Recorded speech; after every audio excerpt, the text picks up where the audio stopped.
شخص از همسرش ناراحت شد و گفت تا آن زمانی که تو با من صحبت نکنی به خدا سوگند که من با تو صحبت نمیکنم. چون همسرش تندمیجاز بود گفت تا آن زمانی که تو با من سخن نگویی سوگند به خدا که من با تو سخن نمیگویم.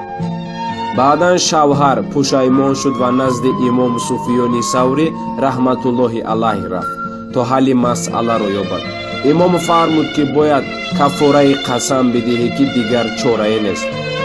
آن شخص از آنجا برخاست و به نزد امام اعظم رحمت الله علیه رفت و مسئله را نحل نمود. امام گفت که هیچ گونه کفاره لازم نیست، تو میتوانی مثل پیشتر با همسرت زندگیت را ادامه دهی و صحبت کنی.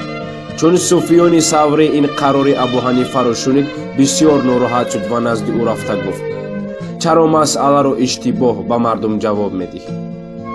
امام ابو حنیفه گفت همان جوابی را میدهم که قبلا داده بودم. سفیان ثوری گفت چگونه؟ امام ابو حنیفه رحمت الله علیه فرمود هنگامی که زن به شوهر خود گفت که تا تو اول صحبت با من نگویی من با تو حرف نمیزنم، این الکی اولی سخن خود از طرف زن بود و میان آنها سوگند باقی نماند. دوستان عزیز، اینک رسیدیم باز به انجام یک نوار دیگر. تا نوارهای آینده شاد و پیروز باشید.